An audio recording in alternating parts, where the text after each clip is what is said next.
WSME, Camp Lejeune, W246CJ, Jacksonville. Until NATO, we're learning more about the kidnapping of 4 Americans in Mexico. Shaeed Woodard and Zindell Brown were already dead by the time authorities arrived on scene. The 2 other victims are back in the United States. Mexican police arrested a 24-year-old Mexican national in connection to the violent kidnapping. The suspect, identified as Jose Guadalupe N, is accused of guarding the shack where all 4 victims were found. Fox's Brooks Singman. Police think the 4 may have been attacked in a case of mistaken identity by a cartel. A mid-air collision between 2 small planes has left 4 people dead in Winter Haven, Florida. Laura Hurd was near the crash site when it happened. There's no words for something like that, a freak accident to happen. The cause of the collision unknown so far. Recovery efforts continue at daybreak. America's listening to Fox News.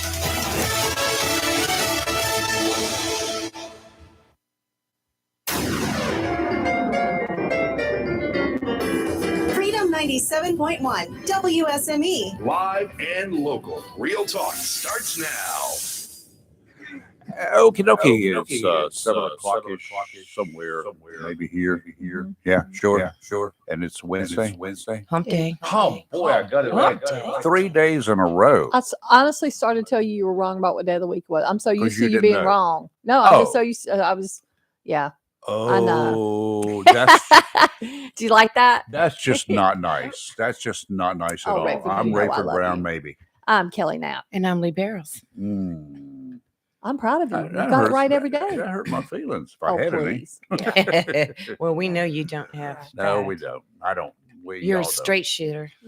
Anyway, good morning. It is a Wednesday, and we welcome all of y'alls and y'all And us's. and And us. everybody, We's. welcome all our listeners. And we got a good group of individuals coming in this morning. Yes, we do. We'll be talking with Dr. Rose at 7:30. And then it is severe weather month. It I mean, is. there is the potential, and next week's going to get cold. Yeah, It's going to be chilly. Is it tonight or tomorrow Start night? already. It was Tonight. cold last night. I woke up and had to turn my heat Oh, on. it's not Rayford. cold. There's a frost cold in warning my house. tonight. Yeah, Frost that's what I warning. hear. Oh, Lee, then send me a reminder. I got to drag my rose bush. I in. don't Oh think my it's God, going to let me happen set my- here. let me We're too think close to the river. The Yeah. river is very warm. Well, we should be okay. I'm I here. gonna drug, tell her look, anyway. Rayford, I drug that rose bush out. I don't want. I'll be so mad after all that keeping it alive and beautiful all winter. Wrap it up. Go build a little fire around it. Stay there all This night is I'll long. burn my why- house down. It's on my deck.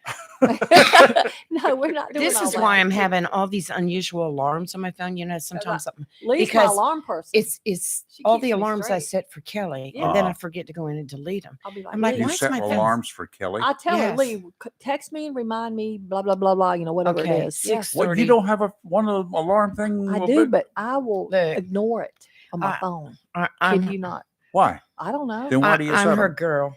It's a good question. You're right. Why do I? Holy moly!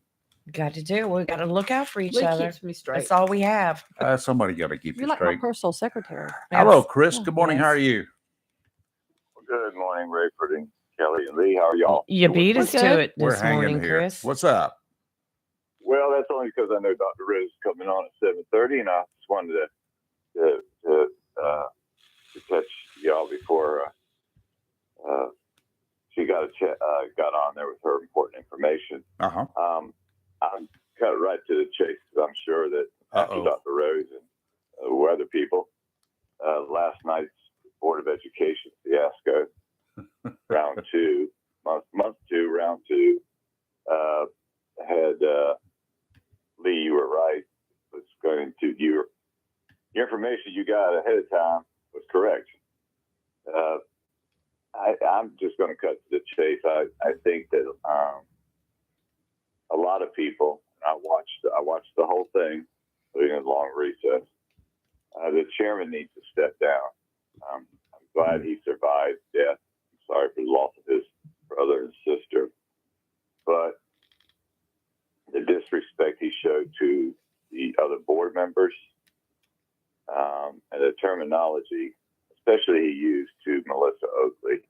You're talking I about respect stand down? Stand down. That is a military Absolutely, it is. And there is no place for the And- military in the Board of Education meeting. or No, sir. Board of Commissioners meeting. Good catch, Rayford. Good catch, Rayford. He used it last month when he lost control. He used it again last night, losing control and blaming the constituents who were talking. And I thought Melissa did a good job bringing to the chairman's attention that a constituent was talking and he was trying to get into a debate with him. That's not sitting on many boards, chairing many boards here in Onslow County. That's not how a chairman acts. And I thought some of the comments made later on leadership by a certain lady in the audience who made comments about leadership. Mm-hmm. It's lacking leadership right now, and it's really not setting a good example for our students, some who spoke, to the parents of the children, to the educators, to the staff. I really think the chairman, if he examines himself very closely, would step down. Yep, I like Bill. I've liked Bill from the first time I met him. I'm a little concerned. I'm a little bit more than concerned right now. I think we all should be, because it all starts at the top. Now, I know that most of us have been in Onslow County most of our lives, if not all of it. I'm sure that the three of you remember Dr. Ron Singletary. Yes. Our superintendent. And then this is not Chris calling to bash people, because I have some good things to say about some people today. And I'll make it brief, but I think Dr. Collins really should take a page or 10 out of Dr. Singletary's book on how to be more visible to the public. I understand Brent all the time being out there in the face of the public and stuff. Dr. Singletary was a man ahead of his time. He was out in the public. He was available. And it just seems that whenever anything comes up, and I know Brent is a spokesperson for the county, that the superintendent sometimes needs to stand up, come out to the public and say things. Well, on Dr. Collins' side, every time we've called him, without exception, 100% of the time that I've called him, he's willingly come on the show. We just haven't had an issue with that whatsoever. Should he be more aggressive in getting out in the public? You might be right.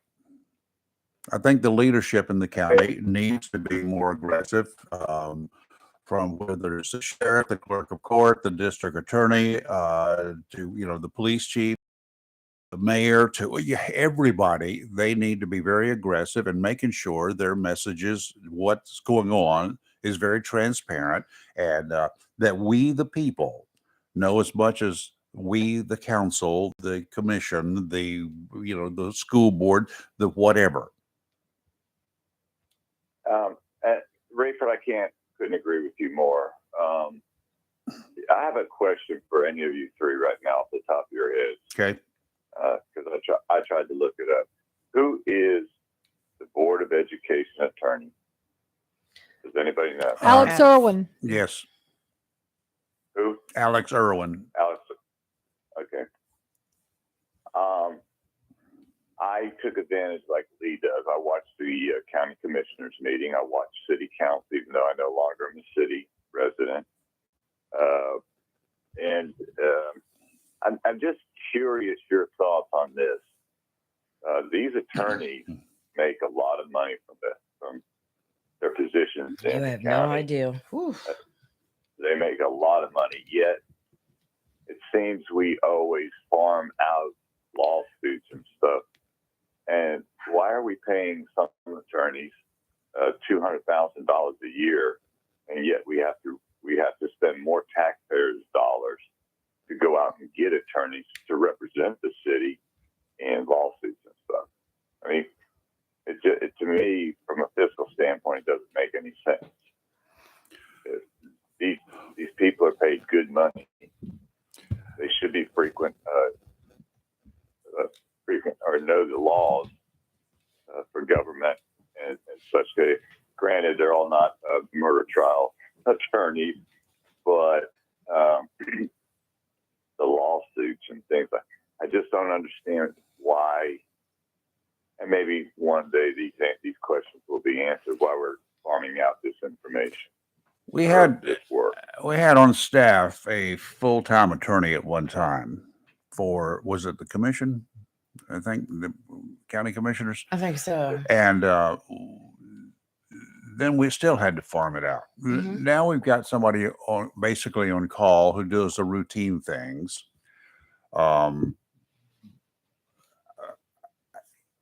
I don't know, but let's just put it this way. These people who are on contract now, they have their own staffs who assist them, because they're private attorneys and they do other, the county is just one of their clients, basically.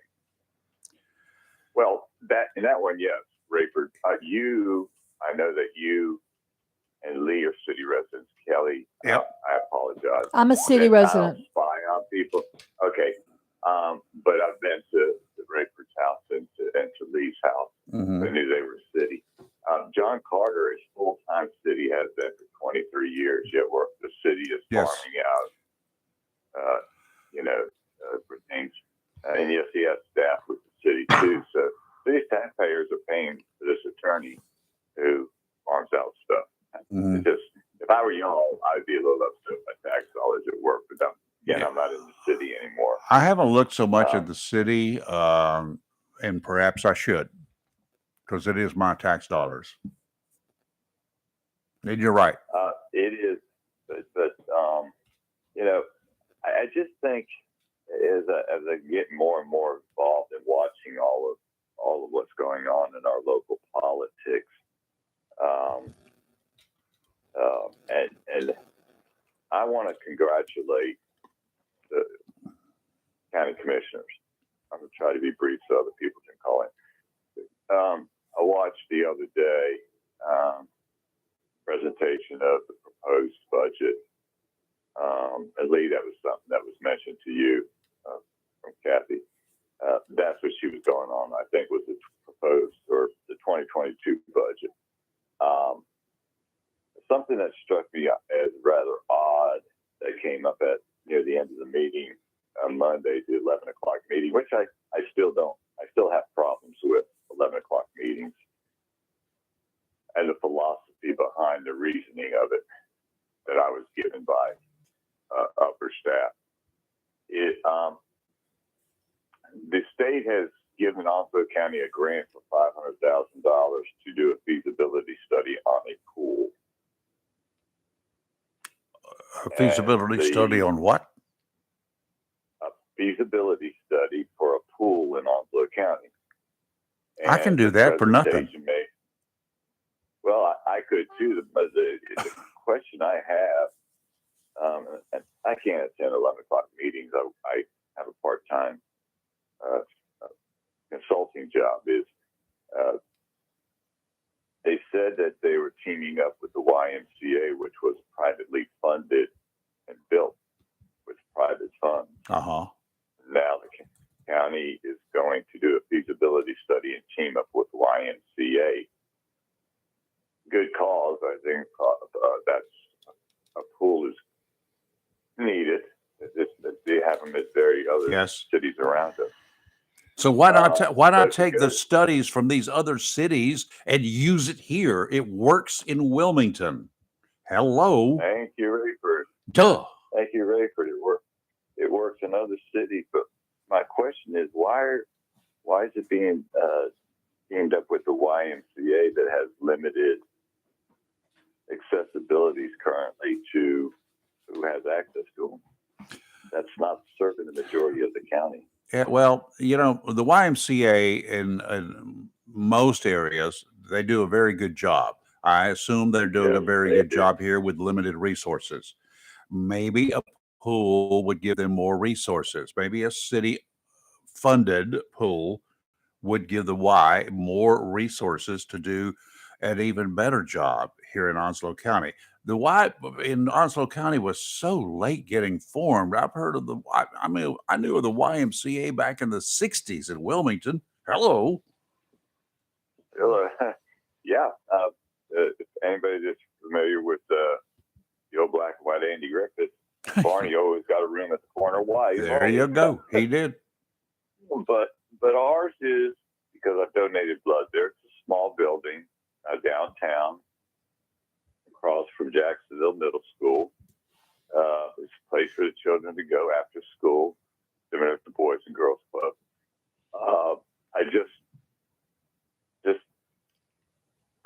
I guess maybe I should just not jump the gun on the feasibility, but I'm just wondering why.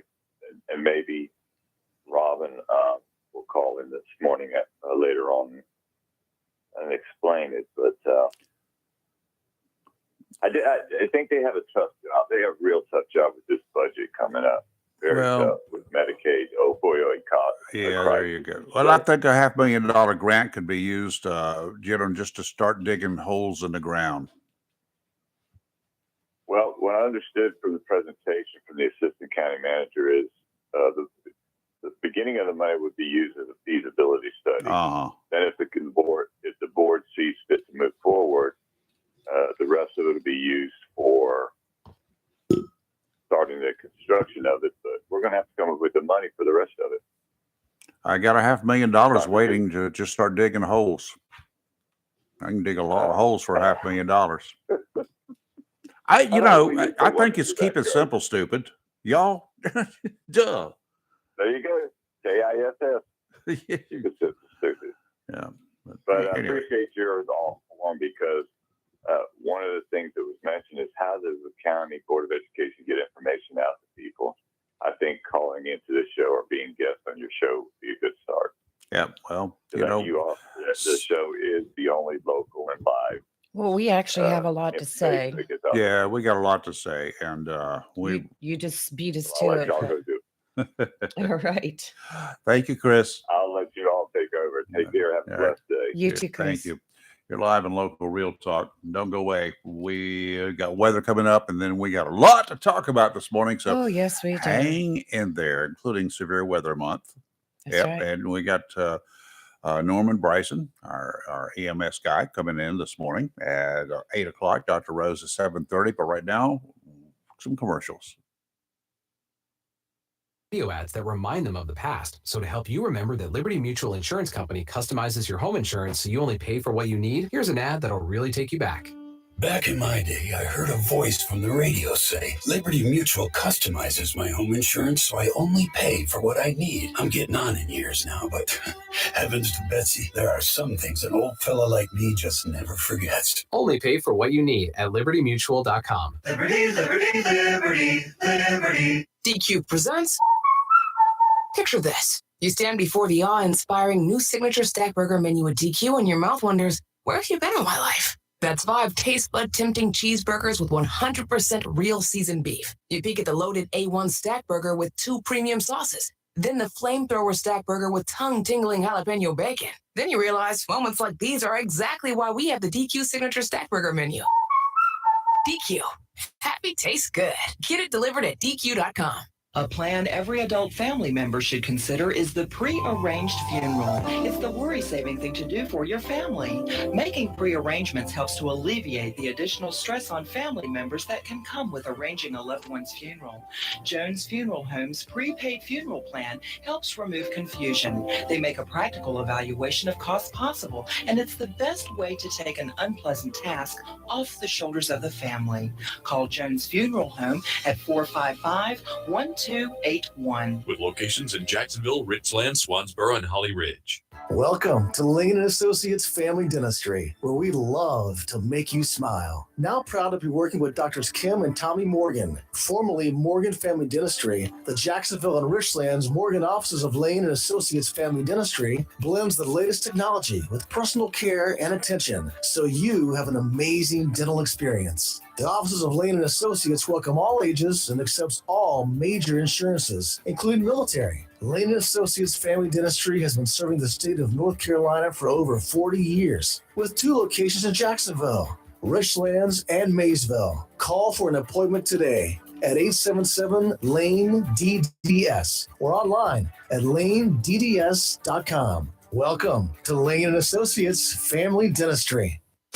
If your plans include hitting the road this year to do some traveling, make sure a visit to Silent Service Center is on your to-do list. Travel safety starts with the tires on your vehicle, and a visit to Silent Service Center will give you peace of mind with the best value in all name brand tires and the largest selection of used tires in this area. In addition to quality tires, Silent Service Center is a North Carolina inspection station and does complete brake service, oil changes, and alignment service. Silent Service Center, 1707 Lejeune Boulevard, Jacksonville, and 108 West Main Street, Havelock. Phone 910-353-4760. It's live and local. Real talk on Freedom 97.1, 1120 AM, WSME. And we're back. And before we get into weather, we do have another caller. Good morning. Who's this? Hey, Royce Bennett. Hey, Royce. How are you? I won't take but a minute, but I had to address what Chris was talking about. That $500,000 was designated by the legislature for the YMCA for a pool. So the commissioners really don't have any choice of who's going to get it. I wish that they had given it straight to the YMCA instead of giving it to the county, because now the county's got to go through all this bureaucracy to get it passed through to the YMCA. And the YMCA's already done a $30,000 feasibility study that they paid for themselves.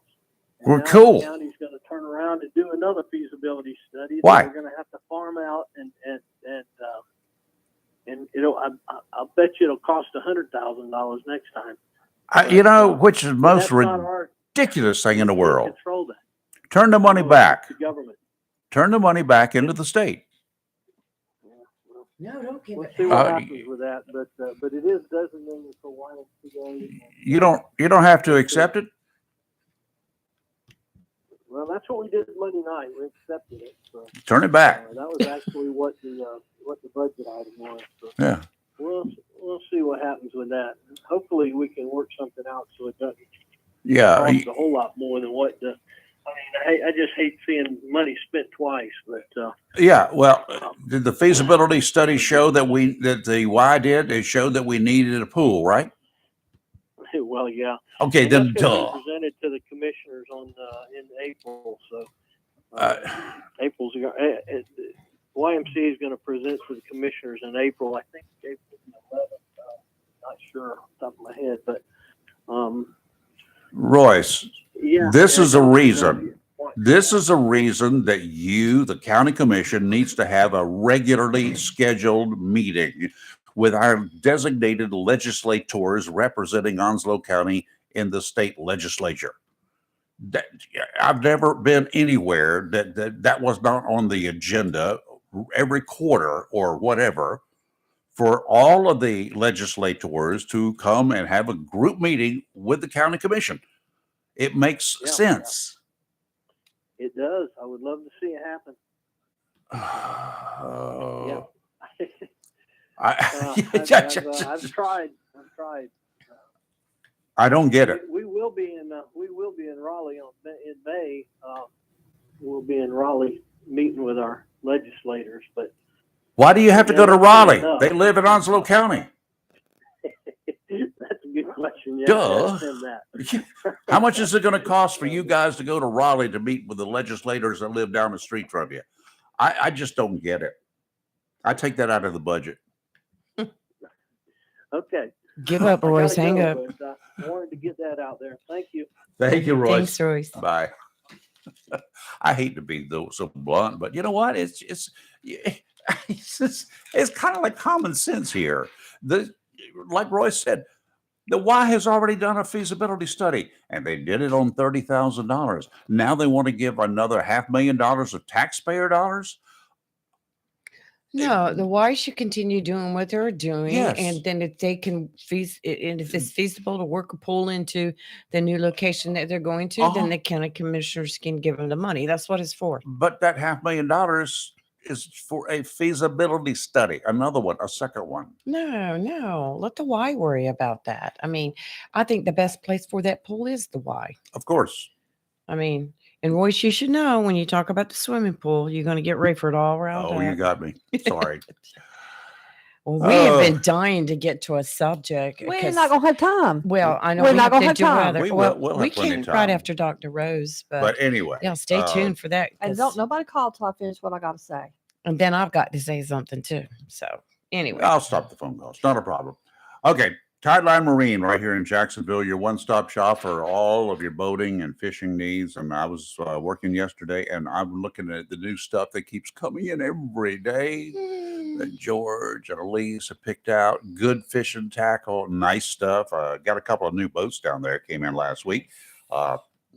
They're tri-tunes. You don't know what a tri-tune is? That's a pontoon with 3 tubes. I do now. I've looked. Uh-huh. Yeah, I had to look it and up. They are fine, fine boats. Kelly, you would even like these. I like pontoon boats. Okay, now. well, see, this is a party boat for you. That's what we want. So I'd get be all about that. you and a whole, your entire group of people that you have over at your house for Super Bowl. Yeah. Oh, we're gonna have my Super Bowl party on that. Your Super Bowl party on a boat. We could do that. Now, how different would that be? I like it the would idea. Be cold, Rayford, first of all. Well, you can build fires. It's not a big deal. You can have little heaters out there, Fire propane heaters or whatever. It'd be great. You would have fun. That would be a good thing to do. Anyway, they got a couple of new tri-tune boats in down there. I don't think they've even been unwrapped yet. That's how new they are. So if y'all want to start bidding on them, this would be the time to do it because there are only 2. They're made by a company called Aloha. I found out a little bit more about Aloha. They've been in business since 1960, before 98% of y'all were even born. It's a good company. You don't find that many companies other than like Grady White, Jones Brothers here in North Carolina, and Aloha being in business for that long without running out of boats to sell. Aloha, a great company, apparently. And I will be so anxious because George and I are already talking about, we're going to take one of them on the ocean just to see if it'll work. Okay. We might sink it, but whatever. We call the insurance company. We might sink it. It's a good looking boat. And I've been on tri-tunes before, but this one is really a good looking boat, not a fly-by-night company. Been in business since 1960. Y'all need to get down there and check it out. Tideline Marine, 159 Old Bridge Street, on the banks of the New River in downtown Jacksonville. There is a small craft advisory in effect through this evening. Northerly winds 20 to 25 knots today, diminishing to 15 to 20 this afternoon. 5 to 7 foot seas. They'll come down 3 to 5 this afternoon. Sounds of rivers rough, Kelly. Diminishing to choppy this afternoon. Tomorrow, northerly winds 15 to 20. Gusts to 25 knots, diminishing to 10 to 15 in the afternoon. 3 to 5 footers, dominant period 5 seconds tomorrow. Friday, easterly winds a mild 5 to 10 knots, becoming southeasterly in the afternoon. Seas 2 to 4 near shore. They will be 1 foot on Friday. Wow. Your kind of weather. I know, I like it. Oh, well, you're smiling. I All right. know it's going to be cold. Today, sunny, high of 57, gusty with gusts as high as 22 miles an hour. Tonight, clear, cold, low of 34. Tomorrow, sunny, high of 61, but not gusty. Tomorrow night, cloudy, low of 39. Friday, looks like it's going to rain, mainly between 1 and 4 in the afternoon. Otherwise, during, around that time, mostly cloudy, high of 57. Friday night, mostly cloudy, low of 44. And on Saturday, mostly sunny, a high of 61. Wow, Sunday's only going to be 59. See, it's going to be cold. And all next week so far, cold. I know it's perfect weather. It's like 58. That's cold to me, Rayford. 59 is like, okay. It's Arctic to me. It's just, it's no, it's too cold. What it's supposed to be this time of year. I know it is. I agree. So, you just got used to that 80-degree weather. I like the 80-degree weather. What are you talking about? Don't get me wrong. I do too. I like it. 70s and 80s are just absolutely drop dead perfect. Heck yeah, it is. Okay, what is it? Is it really 42 degrees right now? Yes, it was a little chilly this morning. Cold. It's cold. It's I'm not even looking chilly. at the air station thermometer out there. I turned on the seat 42 warmers. degrees. How about you, Kelly? Yeah, I always had the Oh, seat look, a warmer. weather alert just came on, frost advisory. For tonight, yeah. For tonight. Yeah, see that. We do appreciate our National Weather Service yesterday, stopping by, having a chat with us. And Norman Bryson's our emergency management guys. He's going to be in here this morning talking about severe weather month, which is March now. Yes. In across the state. So we'll be chatting with him in about a half hour. Right now, Dr. Rosemary Stein. Stand by, Doc. There we go. Okay, I got it. Dr. Rosemary Stein, good morning. How are you?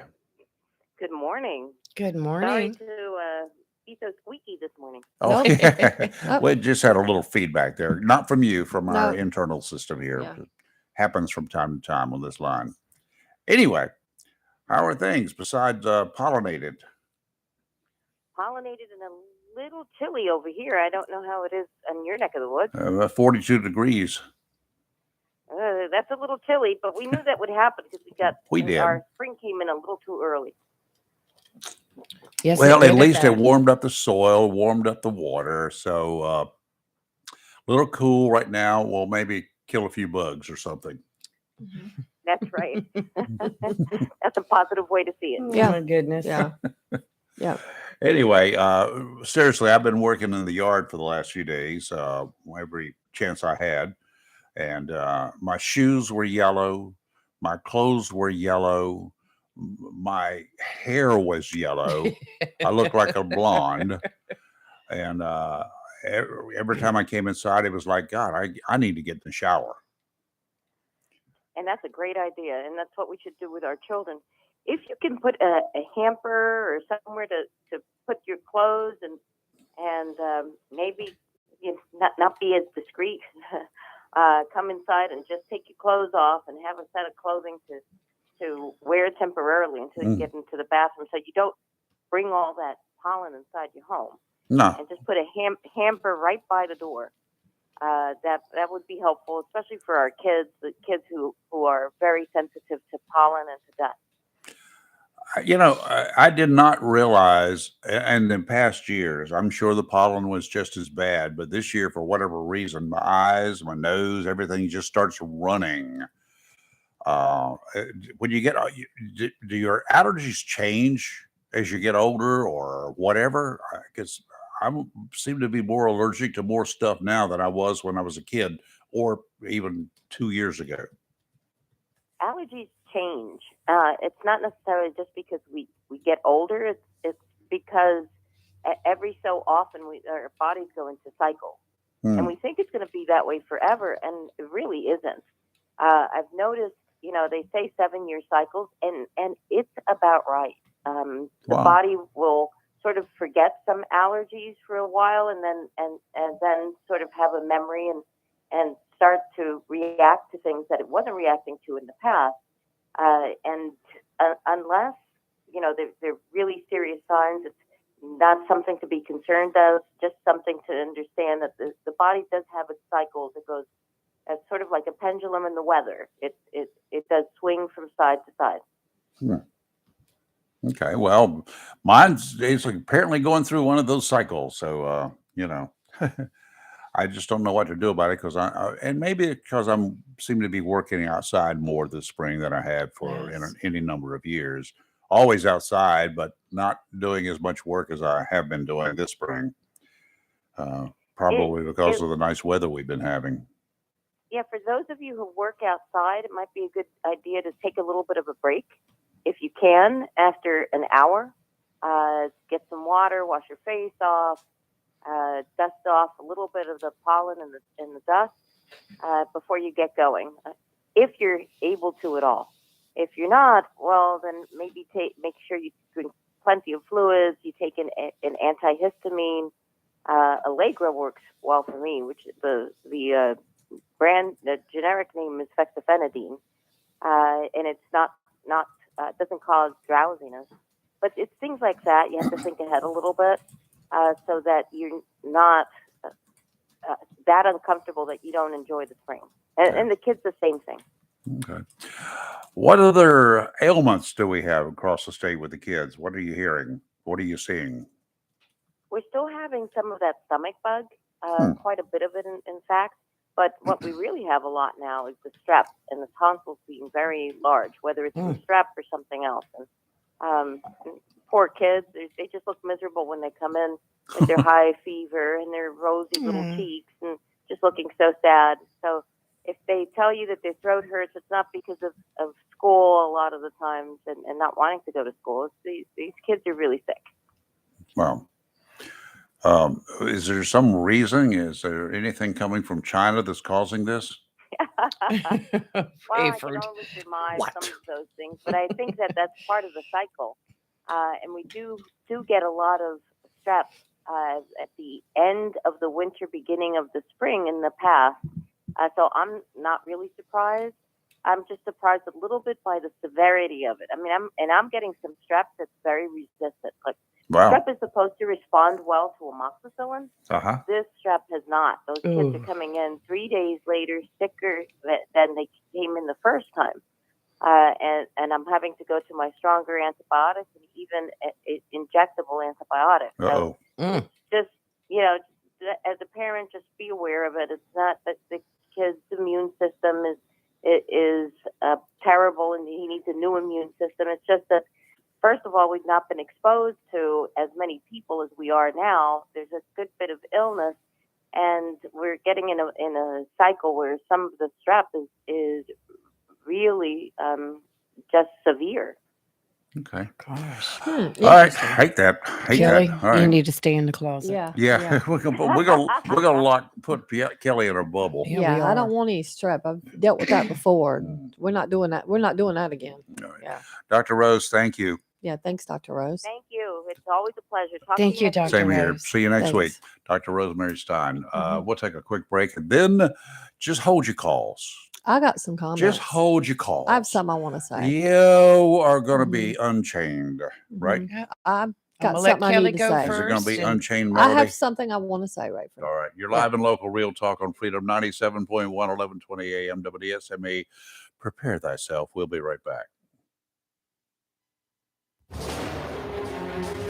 In a season of falling temperatures and rising energy bills, your local Bryant professional is always ready, standing by to protect your home's comfort and defend you from uncomfortable temperatures and the higher energy bills associated with them.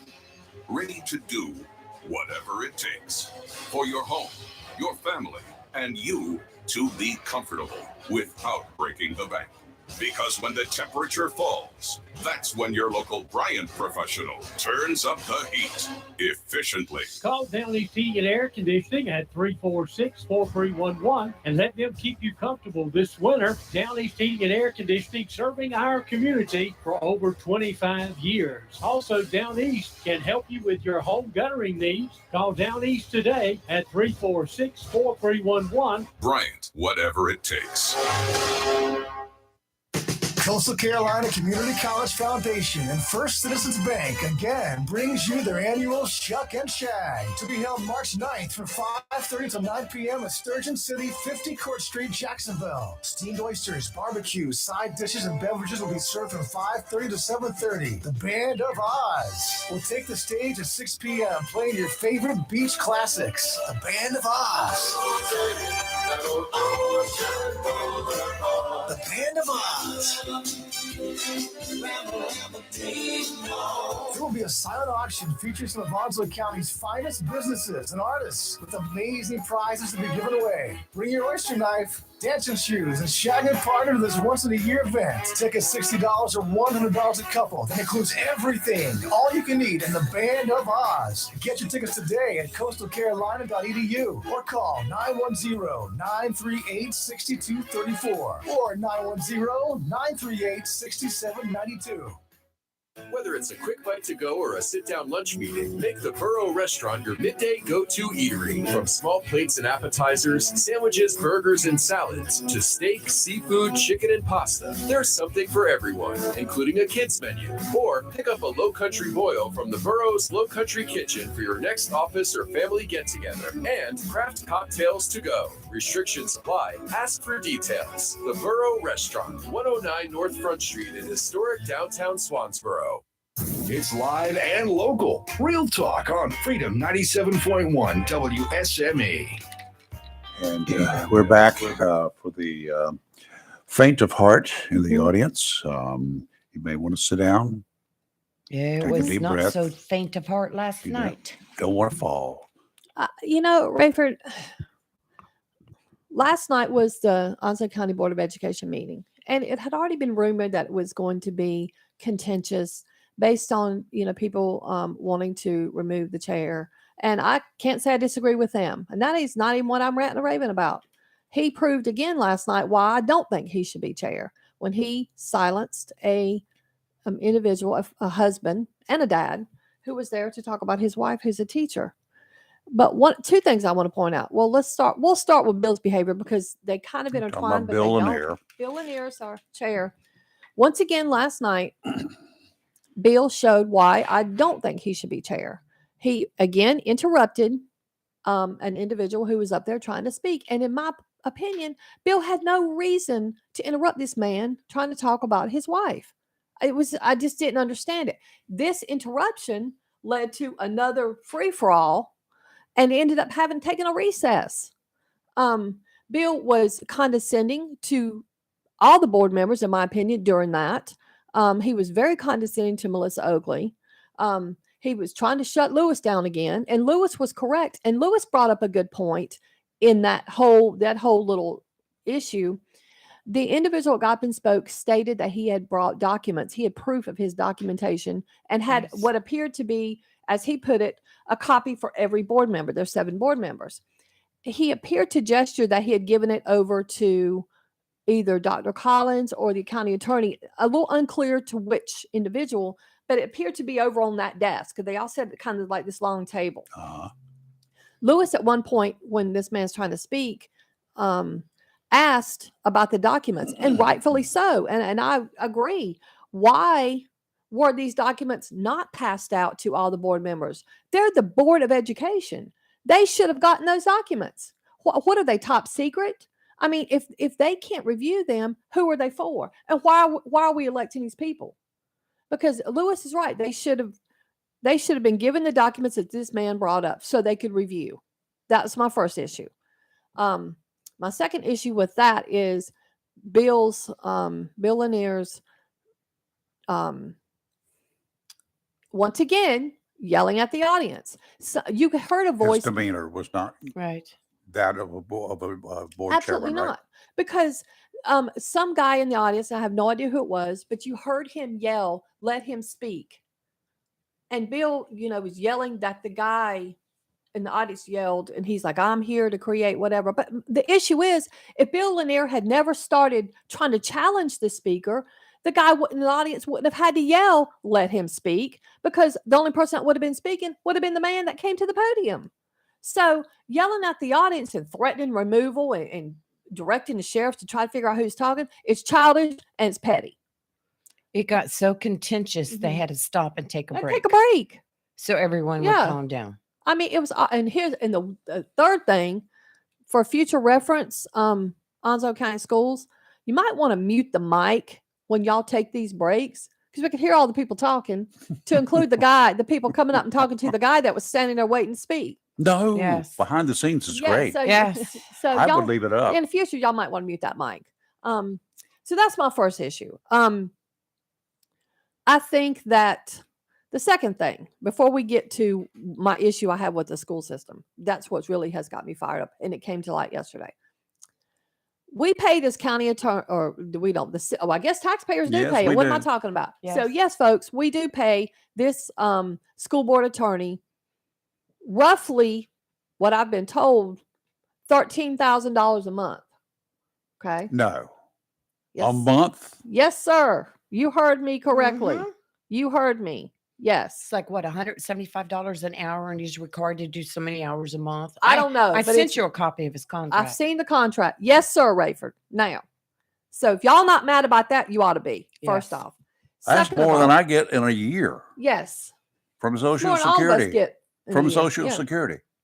Well, didn't it bother you that when he was asked a question pertaining to the protocol, the legality of this and that, he had to sit there and look it up? Yes, That's what I was Shouldn't about you to get already at. know? Well, the- it's good to look it up to verify exactly what you think you know, because there's so many different points. I understand, but elements on there. more than one occasion, Rayford, he was asked a question that he did not appear to know the answer to. Not only that, if you go back and watch it, he appeared to not understand even how they were making their motions, what was being asked, all of it. He appeared clueless and he appeared incompetent. Once again, the motions were all messed up. And he, and I'm not trying to pit one county attorney against the other, and I'm not. But Brett DeSalms would have been right on top of it. Oh yeah, I'm just saying, it is what it is. Brett would have been right on top of it. And I think Brett would have probably interjected. I kept waiting at one point for the Mr. Irwin to say so. He was just crickets. But I don't think he's earning his pay. Well, challenge me on that, Rayford. The man is not earning his pay. I'm just thinking you could probably just ask Dr. Collins some of these questions, and he probably would have the answer. Then why are we paying this man $13,000 a month? There you go. That's what I'm saying. Just ask Dr. Collins and give him a raise if necessary.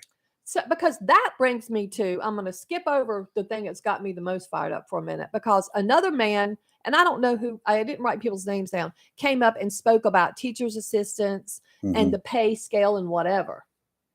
And the more I thought about it, as I was listening to this man speak, and he was right on the money, they've not paid enough, the more I realized that why not take some of this $13,000 a month and pay the teachers and teachers' assistants? Because I'm here to tell you right now, they are not paid enough of course to deal with what they're dealing with in the school system. Period. 13,000 times 12 is a bunch of money. Yes. Well, not to mention, he's not only the attorney for the school, but that is too much money to pay for a school attorney. I'm sorry, especially when Dr. Collins and his staff probably do the majority of the work anyway. Of course they do. So let's be clear with that. I think that needs to be changed. And as a taxpayer, I don't know if y'all not outraged about that. You doggone well should be. So let's go to my main source of contention and frustration. And caller, hold Headache. on. We'll be with you in a minute. The first gentleman that got up and spoke is the husband of, and a father, because his kid's in the school system too. His wife is a teacher here, and she's an EC teacher. Worked her way up from substitute teacher, if I remember him correctly, if he's the one I'm thinking of. And let me tell you, EC teacher does not have an easy job. Because explain what EC it's means. Exceptional children. So you're dealing with kids with all kinds of learning disabilities or mental health issues, or just, behavioral issues, whatever. Okay. They have, and they're not dealing with just all kids that have anxiety or all kids that have ADHD. A lot of times they take kids from different, whatever their issues are, and they're all in one classroom. So, and it's not a one-size-fits-all approach to dealing with an EC kid. I should know. I have a grandson who would be considered EC, so I know this. He talked about her school that she works at, which happens to be Parkwood Elementary. What got me so fired up was when he started talking about how this particular administrator is being treated, but it goes to the bigger picture that I have complained about on this radio show and in the public for years. And I have mentioned this to several school board members of my frustration with this. So I'm going to put it out there again for everybody. We have Onslow County Schools is governed by a series of policies. These policies dictate things like staff. They dictate things like academics. They dictate things like rules for the school. All these, that's why they're policies. Onslow County Schools also has a policy of apparently allowing each individual principal to handle the discipline, or what's a word I'm looking for? Staff governance of their individual schools, loosely based, in my personal opinion, on the said policies that are Onslow County school policies. Now, don't get me wrong. A lot of these policies are outdated, and they are, in my opinion, I was told they're in the process of being updated, which should have been done a long time ago, but I guess now is better than never. So this principle, but I think if you have a set of policies for a school system, then the everything should be uniform, because as a counselor, and I deal with a lot of children who come to counseling for therapy based on issues in the school system. That's how I know that things aren't done in all one size fits all approach or whatever. I mean, in terms of discipline, because one school may handle a bully one way, one school handles them the other way. Some aren't doing anything. Some are going too overboard, but there needs to be a policy. They need to set all the principals and administrators down in a room and say, this is how you're going to handle it. And any case of an isolated approach that needs to be enacted, we will make exceptions. Otherwise, everyone handles it the same way. When that man said, and he produced a paper in his hand that's an email or some kind of directive from that principal of Parkwood Elementary, who stated a teacher must wait 30 minutes before they call for help when there's a situation in a classroom with an EC kid or a non-EC kid, completely unacceptable. Unacceptable. You know what can happen when some EC kids get out of control? You can't, you don't reason, especially because if they have an issue with impulse control. Where did this policy come from? The principal? The principal. Why? My problem Ridiculous. I have. Yes. This woman, and let me back up, y'all, for those that did not. If y'all hadn't gone on YouTube and watched that school board video, you need to hear what this man had to say. His wife has been bitten. She has been hit, had her hair pulled out. She's now having to go for periodic blood draws because one of the bites broke the skin, and she's had for the next year has to go get blood testing periodically for HIV and hepatitis. Oh, she's special. been punched, Yes. hit. He had photos. He held them up. Photos, bruises, everything. And and this principal, her name is Principal Warren, by the way. I'm gonna go ahead and name her. Has a policy that you have to wait 30 minutes. What about if the EC kid's attacking another kid? And by the way, he stated that some of her students have tried to call for help as well in the classroom. And y'all wonder why teachers are leaving the school system, because they don't feel valued, they don't feel protected, and they are underpaid. Period. Bottom line. Why would you want the teachers to come work here if there's no uniform policy? If they know they're going to have to wait 30 minutes? She had a pin held to her neck, Rayford, and threatened. It don't take 30 minutes to stab somebody in the neck and kill them. It could take 30 seconds. Correct. Less than that. That's right. So I think the Onslow County Schools, Barry Collins and all the rest of them need to sit back down. They need to sit with the school board, all 7 of them. They need to draft some policies, and they need to make a uniform. These principals need to stop being, weirding the powers of God and thinking they're above everybody else and leaving these teachers out to dry or not supporting them. The teachers are leaving. Y'all want to know why they're leaving? Because they don't feel supported. How do I know? Because I've got teacher friends. I've got teacher friends who recently left. My daughter has her sister-in-law's a teacher. She loves her job. They don't feel appreciated. They're underpaid. And now you're paying a county attorney who looked like a bumbling boob up there yesterday, $13,000 a month, when that money needs to be going to these teachers. They need to have a set policy. And by the way, my idea of a separate school for EC kids is not to be designed to be to exclude discriminatory them. or Right. exclude, but it's to give them the teachers that they need that are completely trained to deal with their matters so they can become productive members of society. That's what we need. Now I can't breathe, so I need to stop talking. Well said. Well, very well said. Caller, who's this? Caller, hung Let's up. take a break. You're live and local, Real Talk on Freedom 97.1, 1120 AM, WSME, and we'll be right back. If you own rental property but don't have time or expertise to manage it, entrust Fountain Management with managing your rental properties. There will be no disappointments. Fountain Management is very receptive to answering any questions along the way. If you're looking for an honest, professional, friendly management company, call Fountain Management today, 910-455-1609, or visit Fountain Management at 255 Williamsburg Parkway, Jacksonville. Southern Touch Painting, Maintenance, Power Washing, and Roofing specializes specializes in residential and commercial interior and exterior painting. In fact, they paint most anything except cars, including homes, businesses, apartment complexes, decks, and they do minor repairs, wood repairs, pressure washing, waterproofing, and more, including storm repair and cleanup. Southern Touch Painting Maintenance, power washing, and roofing, fully licensed, insured, and locally owned and operated by Roger Carroll Jr. References available and customer satisfaction is always guaranteed. So if you want it painted, maintained, power washed, or need a new roof, call Southern Touch Painting Maintenance and Power Washing at 910-939-0749 or visit southerntouchpaintingnc.com. Southern Touch Painting, Maintenance, Power Washing, and Roofing salutes our troops and is proud to be part of the continued growth of Onslow and surrounding counties. When you need comforting, who do you call? An old friend, right? Jacksonville Heating Contractors services the heating and cooling needs of our area with dependable quality train systems, guaranteeing indoor comfort for your home or business. In addition to quality train systems, Jacksonville Heating Contractors offers 24-hour emergency service, NATE certified technicians, and over 50 years of experience and service you can trust. And with a Jacksonville Heating Contractor service agreement, you never pay retail for heating or cooling services and receive priority scheduling. Remember, an ounce of prevention is worth a pound of cure. And in New Bern, you can call Trent Heating and Air Conditioning 252-633-2200. In Morehead City, Sea Air Heating and Cooling 252-247-1122. If you need service or repairs, just call an old friend. Jacksonville Heating Contractors, an independent train dealer. It's hard to stop a train. For deals on train systems and more, visit anoldfriend.com or call 910-347-2843.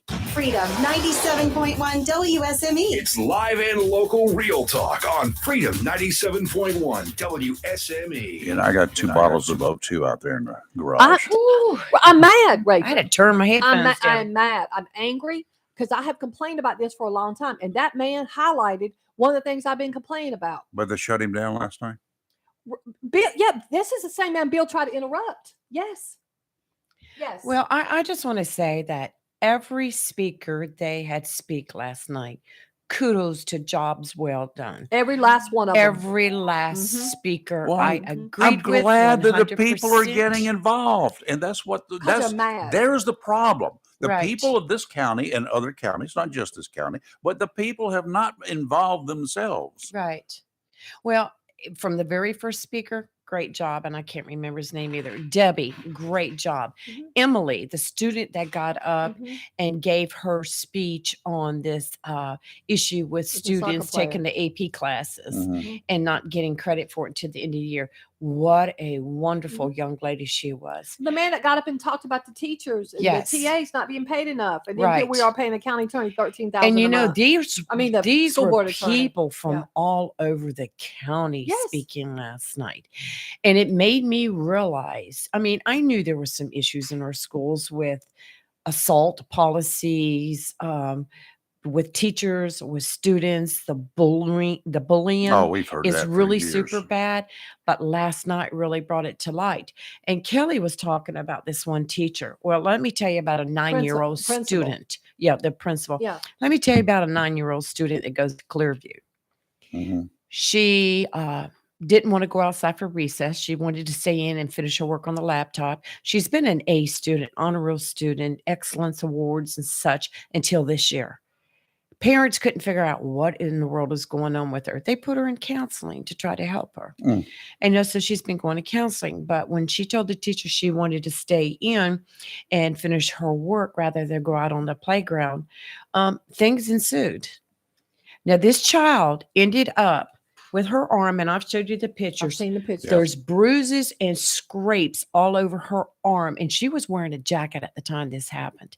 This was from the teacher using this approved CPI training, which is critical or crisis prevention. That is not what that is designed to do. intervention. Let me state that for the record right now. What bothers me is the child's parents were never notified that there was an incident. What? The child was sent home, and it was later that night they finally got the child to talk and show the bruises and the scrapes.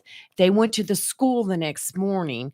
I don't have the full details, but the teacher was sent home pending investigation, but was back a couple days later because the school says, well, she was doing what she's trained to do. This is a 9-year-old child that was assaulted. Okay, I have had that Sheriff's training. Department has been, a report has been Good. filed. Good. That And would I be will the tell first you, step. how do I know this? This was my niece.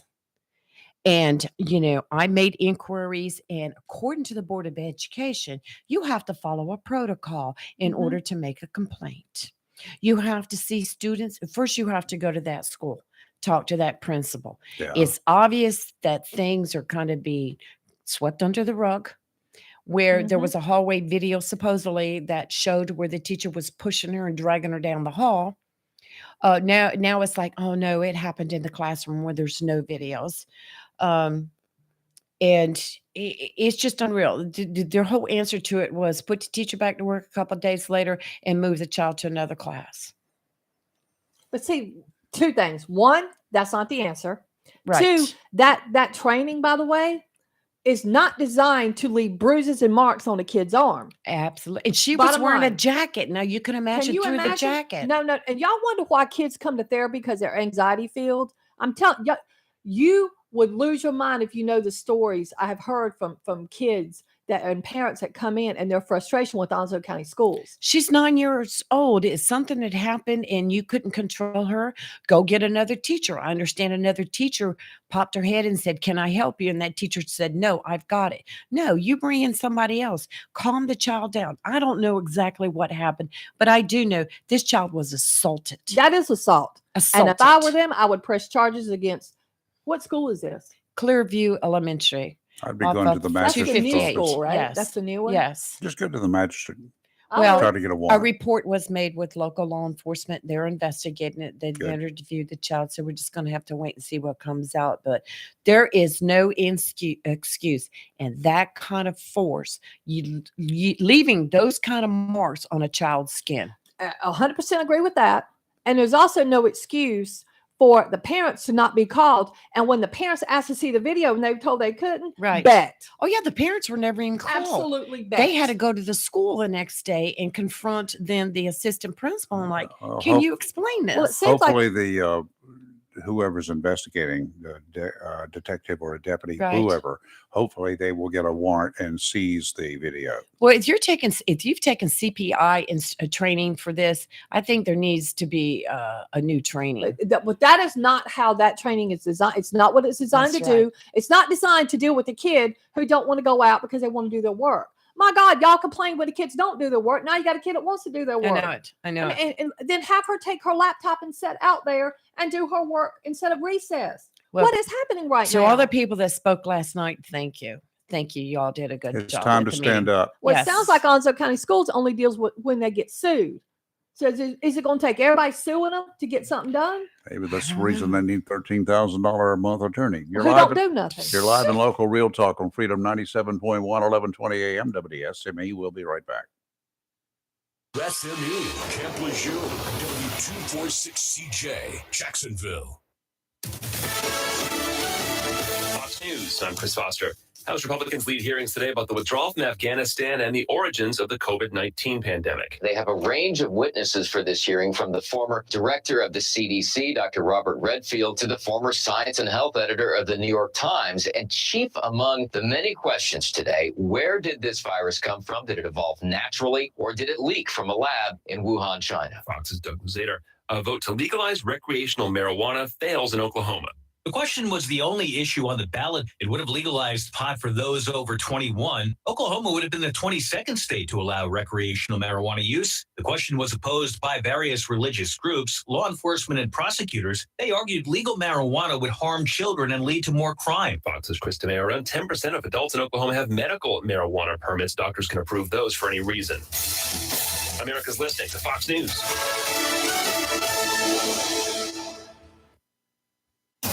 Freedom 97.1 WSME. It's live and local. Real Talk. And I'm usually the one that goes off Oh, on a rant and raving. I will also add to my comments that the board is broken. It's fractured. Uh-huh. You better get your laundry washed and dried and quit airing it out in the public. We're tired of it. But let Do me your say job. something too. When they were talking, Bill, when they were fighting it out over whether they were going to vote to remove Bill or not, and at the end, that took almost a whole hour, by the way. Oh, At the very beginning. I mean, just go ahead and say That's that. crazy. Maybe that should have been done in closed session before it Not started or whatever. But anyway, Bill did bring up one or two good points which then Lewis brought up something, and you really got my wheels turning. Bill said he was there they were there to enforce the board policies. Right. Okay. I 100% agree with that statement. However, Lewis had made a statement. He's made this before. Matter of fact, I think he made it last month, that they don't always get the information they need from the county school officials about said policies, about stuff. But that's They got to ask. If they don't ask, they're not going to get well, it. here's what I got to say about that. How can you ask for something if you don't know it exists, Rayford? How can you ask? Well, And here's the other thing. What kind of policies? Well, remember last month, one of Lewis's complaints was he asked for something he wouldn't get given. Mm-hmm. This time and I think, and I'm beginning to think Lewis is not wrong in this ask. But how can they govern policies if they don't even know what procedures are currently in place for the policies? Yes, that policy book's huge. I've seen it. I understand that. So why don't they have access to it? Are they not having maybe the superintendent needs to be having monthly briefings. Here's what's going on here. Here's whatever. I know they're rewriting some of the policies because some of them haven't been changed in 20 years. Uh-huh. And I know that based on a meeting I was in 2-3 weeks ago with members of the school system, JPD, social services, and whatever. And it stemmed from that whole gummy incident over at Parkwood Middle or Northwoods Park Middle, over the gummy incident, and a outdated, antiquated, whatever word you want to use, policy. And if you think about it, wasn't that principal told to wait 30 minutes? Yes. Remember? Yes. Once again, what is this waiting 30 minutes mess? They were told not to call it in as a potential overdose. That's right. And not to call EMS. Yeah. And they were told to wait 30 minutes. What is this wait 30 Also, minutes? county school, I want somebody to call in. What is this waiting 30 minutes nonsense? I don't understand. We got fentanyl in everything. And by the way, let me just point out, there's a new fentanyl out there targeted to kids. You know what it looks like? Nerds candy. How do I know? A JPD person showed me the photos. They're like, Kelly, you aware this exists? No, I am not aware this exists. We've got so many issues in the schools right now, so many issues. And I'm more in tune to it because on a personal level now. But my whole thing is Board of Education meeting. It is a war between the members. I think I was really expecting last night some apologies to come from the chairman, which I really felt like were needed. Well, that didn't happen. Not if he doesn't think he did anything wrong. I really think, and I think they need to. I don't know if they have to go on a camping trip together. Make some s'mores over the fire. I don't know, kumbaya, whatever. But this board needs to come together because we're depending on them. We're looking up to them to take care of our children. When the biggest problem that the Board of Education seems to feel is an internal problem, then how do you expect the 25,000 students and the staff in this county to benefit from their stupid antics? Absolutely. And when that outweighs the needs of the kids, the staff, and that includes the staff at the central headquarters, right? When their petty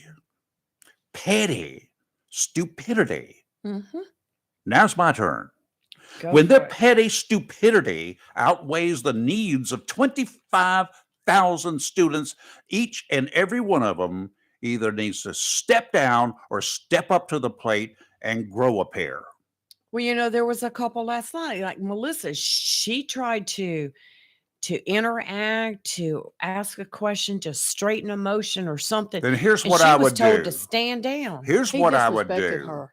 I would, if I was Melissa, gain the sanctions, the 3 other people. There are 7 on the board. She only needs 3. And at every meeting for the foreseeable future, because they're serving no purpose right now, you're getting nothing done, then get up and walk out as soon as that meeting is called to order. Then there's nothing that will be done. Nothing that can be done. No votes can be taken. There's not a quorum. That's true, but Get in the up meantime, and leave. Our kids are suffering. They're going to suffer anyway when they watch That's this true. stupid stuff on TV. That's true. What did the kids gain by last night's meeting? What did the Nothing. staff gain by last night's meeting or the month before? What did they get out of their money that we're paying the school board members? Can you answer the question? Actually, at least it has been highlighted that A, they're not given documents. B, there seems to be a huge lapse in cohesiveness between the board and like the superintendent's office. So what has been accomplished? Well, I'm just The fact that wondering, now did somebody go to the school office and say, do not give the board members anything? Let me know, but do not give it to them and let them be aware of what's going on, because maybe that person wants control over what the board members get to know. But they're the board. They should know Exactly. every single thing. If there is a piece of paper balled up in the corner of XYZ school, the school board should know about it. Why is Onslow County Schools trying to keep these 7 people in the dark? I think, I don't know if I wonder if this one person that's trying to control. We got one and side of that therefore, story so far. Yes, and not letting the rest of the members know. Got a caller. Good morning. Who's this? My name is John Prince. Hey, I'm John. calling about the school board meeting last night. Yes. There's several things that obviously are wrong with our school system, and I think that we got a good board that could work it out. I think, however, our board needs new leadership. Some of the antics that happened in the last board meeting could result in the county being sued, and it was about to happen again last night. And I just want to know if our chairman is willing to step up and take that responsibility out of his own pocket, or is he willing to let the taxpayers of Onslow County take his rhetoric and overruling or dictatorship to an extreme where the taxpayers will have to pay for his incompetency. Obviously, our school does need some help, and I think there are some members there that are willing to try to work out what the parents need. However, I do believe that we greatly need new leadership as far as the chair goes of that board. I think that's a very clear situation right now. I'm not one to get on and rant. I listen to your show about every morning. Well, thank you for that. Thank you.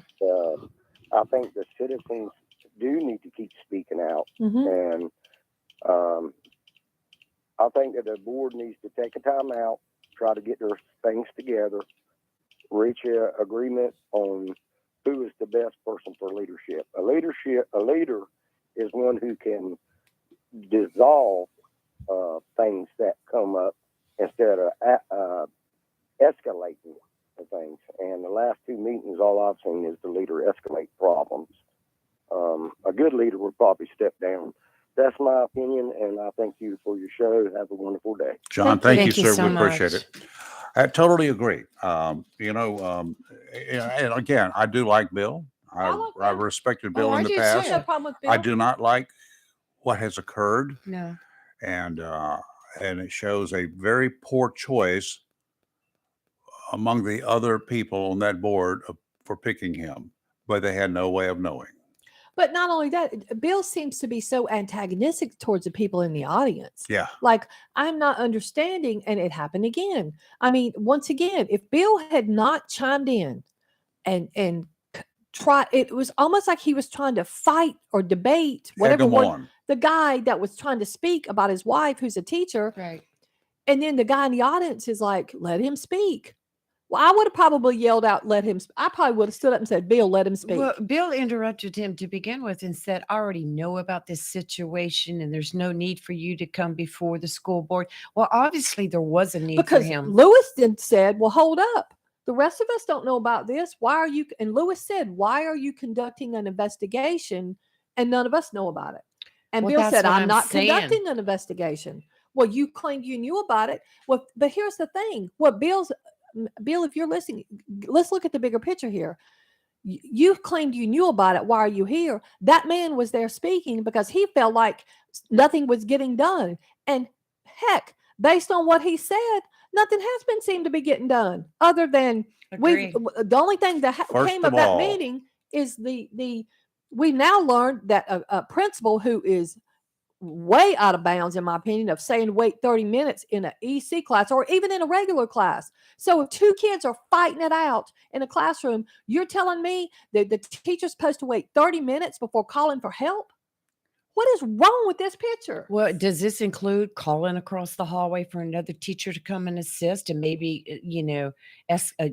de-escalate the situation? Well, let me tell you what, if I were a teacher. If somebody pulled a knife or gun, you don't wait 30 minutes. You better call the law. But you can kill somebody with a pen. That's right. You don't need a knife or a gun. But if I were a teacher, and I'm telling you this, and I'm going on record of saying it, if I were a teacher, I would flat refuse to teach if I didn't have a camera in my classroom. I know a lot of teachers claim we don't want cameras. You would, if it will protect and cover your butt, you'd want a camera. Well, I wish they'd had a camera in my niece's room. I mean, it's just like if I were a cop, I would not be a cop without body camera. And a lot of times that's to protect your own self as well as the public. If I were a teacher, I would not teach if I didn't have a camera in my classroom. I wouldn't do it. Back to the board. Yeah. I was so fired up last night. Let me explain something to each and every elected official, board member, county commission, city council, school board member. Yeah. You ain't nothing by yourself. Right. You're nothing but one individual. Yep. You serve no purpose until you convene a board of education. Correct. You cannot conduct an investigation. You cannot jump into your truck and go answering sheriff's department calls that you overhear. You have no right to go see individual department heads and tell them what they need to be doing. You have zero abilities, no authority at all. That includes the chairman. That's right. Of any board or the mayor. Okay, done. The mayor actually has more power as an individual than because he's not elected. He's elected by the people to be mayor. The chairman of the Board of Education, the chairman of the Board of Commissioners. No, they ain't nothing. Neither is any board member. They ain't nothing without the others. That's right. But I think some people run for these offices and whatever, and they think they're going to have all this power. No, there ain't no power there. But in my opinion, that means you've watched way too much Dukes of Hazzard, and you think that one person has control, like Boss Hogg did. It doesn't work that way. You have to have a majority, period. Right. Bottom line. Yep. Before anything gets done. Correct. That's true. The city manager, the county manager, and the school superintendent have more power than any of you individually. Well, let's just back up for a minute. But here's the way it is. But let me explain this too. The board has the authority to fire the superintendent. Now, if I, and I would call into question, if I didn't think my superintendent was keeping me in the loop, which I'm beginning to wonder, is that even happening here in Onslow County? Maybe they don't want to be in the loop. Well, didn't they why are they on the school? Because we, the people, elected them. Well, didn't they renew his contract for 5 years before it was even due to be up? Yeah. Twice, I think. Yes. Something like that. Yeah. That's our money. It's and I've got no problem with Dr. Collins. Every time I've ever dealt with him, he's been 128% above board. Very nice. Right. He's a very nice, and I think he's an extremely capable superintendent. He's very capable, Probably one of the most capable superintendents I've ever dealt with. I just want him to work with the board. And that's why they're there. But you have to remember, the board members are elected, and there's only so much that Dr. Collins could probably do. because they're elected by the people. But those board members need to remember, we elected you to do the job. That's right. But So- like Lewis said, and even Bill did say, they're there to enforce policy. Yes.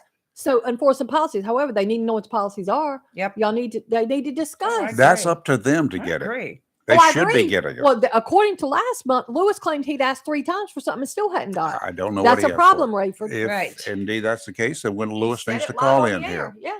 Teresa, good morning. How are you? Good morning. I'm listening. Calm us and down. I'm like, I'm not going to call in. I'm not going to call in. And then I was like, nope, I have to.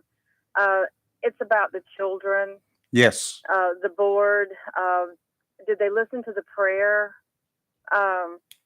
It should not have gone like it went. It should not have been the way it was last month. But it is about the children. Yep.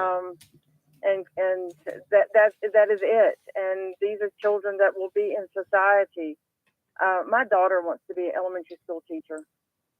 God bless her. And she's been told you don't get paid much, but she has the passion. She's wanted to be a teacher, I would say, most all of her life. And so I've heard people before say, oh, I want to be a teacher because I want to have the summer off. They don't have the passion, and we don't want those teachers. We want the ones that have the passion. But they don't get paid enough. But what happened last night? I am sick in my stomach. I am a mom. I'm a citizen, of this county, but I am a mom first and foremost, and it just made me so sick. And the people that got up and spoke, yes, they were wonderful. I don't understand how things went the way it went. It should not have. And we're watching, board. We're watching, all of us parents, but also I don't understand. There's a gentleman that spoke last night, and I had heard about this. He doesn't have children, and he was told by a board member he did not need to come to the meetings. He had no business coming to the meetings because he didn't have children. What? A board member told him this. What? He spoke last night and said this, and I'm like, the children down the road. But we all, whether you have children or not, we all want our children to turn out very well and be productive citizens when they become adults. And we need to help these children who have problems, but there's so many children that don't and are trying to learn. And there were children there last night, and they had to wait for this lengthy thing that went on. So they really, if they were there in person, they may need to talk to somebody later, because that was traumatic for me as an adult to watch online, how this panned out the way it did. So a lot of prayer needs to go up for this board, and I hope they can get things straightened out. But they're being, people are giving suggestions as how things need to go, and I hope the board listens. I hope they do too. And you guys are doing a great job. Kelly, bless your heart. I knew you needed I'm about to a break lose my mind. Poor girl. I'm about to lose my mind. You have no idea. Oh, we were calling back and forth last night. Kelly was mad. My dog started howling. I was yelling at Yes. the TV. Like, my dog literally started howling. Oh, I was talking to my phone when I was watching it online. I had a guest over last night, and we ate a whole pizza, a box of wings, and a bottle of wine. We were just so upset. All right, Teresa, got a call here. Well, Thank you. All right. Bye. Well, keep the prayers going. Yep. Thank you. Hey, Lewis. This is going to be fun. Hey, Lewis. Hey, Lewis. Hello, guys. How Feel you like, doing? Hey. Feel like we called y'all a little bit. Sorry. No, no, you're good. Well, yeah, that sucked. Well, I have a question for you before Sure. you speak. Did you not? And I know you said it last month, but I think, unless I'm just getting my times together, you said again last night. Last month when you spoke, you mentioned that you had requested documents that you had not gotten. My first question is: have you received those documents that you initially requested that you talked about last month? I did. Okay. The day after the meeting. Okay. After asking for over 3 months, yes. Okay. So you had to ask for 3 months. My next question. Yeah. That man came up last night, the first guy, the husband of the teacher, and he had those documents for you guys. And you had, you had said, I want the document. And I think you were spot on. Were y'all given those documents? Yeah. Well, here, before you say, or I answer that. Okay. When you see the seven of us up there, and then you hear arguing, it's very easy and I heard the lady that called just now, and I empathize with her. We have to watch what we're doing when we say the whole board is out of control. If one person, if we're trying to make one thing right, and then there's contention on there, we can't just say, everybody else, we need a new board. Because what I'm trying to do is get the board to a position, or at least what we're collectively trying to do, is get the board in a position where we can actually get things done. I agree with you. Yesterday, and yesterday, that's what I was trying to do. Agreed. If you heard me snap on the dais, it was me snapping at the district staff, yes, because I did not know at the time that the gentleman was speaking that he actually brought documents for us to review, and our district staff did not allow him to give those to us. Why? And when I'm not sure, but what you heard me yell, my mic got shut off again, but what you heard me yell was, if you're not giving us documents and he's conducting an investigation, then we'll just report that to the State Board of Education. And you're right. That's what I yelled. And we went to recess, and when I came back, those documents were sitting on our desk. Wow. But here's the Miracle. thing, Louis. You shouldn't have had to have said all that. I don't understand why y'all weren't just giving them. I mean, it's not top secret stuff. I don't understand why somebody can report this, have legal counsel, have a response 3 times, and we're all finding out about it right then and there. Except Absolutely. one individual. That's what I find That's is a wrong problem. too. It's a huge problem. And Louis is right. Louis is there to and I agree. Louis is, and he said it before, he said it again. You're trying to get things done, board policies up to speed, everything like that. And I mean, and I agree. And you're doing what you're supposed to be doing, Louis. What in my opinion hasn't been done for a long time. Well, that board is there to help us, to protect us, That's to what it's protect our supposed to be. children. And with the board members not getting this information, it's just like I told you about my niece being assaulted. I'm sure you didn't know about that, and that happened recently. But evidently, the board members are not being given information. Who is not giving you the information? Well, if there's anything that I'm starting to see, first of all, politicians, I can't stand them anymore. I don't think I ever could. What I'm getting right now when I get a call is, man, you shouldn't have aired out the dirty laundry. And I'm like, that's exactly why nothing gets done. You want me to focus more on not making other politicians look bad than you do on taking care of these kids. So that's the first thing that's out the window. And the second thing that's out the window is when I ask for documents and then they don't produce those documents, they're like, let the process take its place. Well, I'm over that. Yeah. There's this running rumor, or at least this conversation of, well, if you get caught doing an investigation, Louis, you can have charges brought against you. Well, first of all, by asking for documents, that's not That's not an investigation. That's an inquiry. And many board members prior to me have, maybe they stepped down because of that or backed down because of that.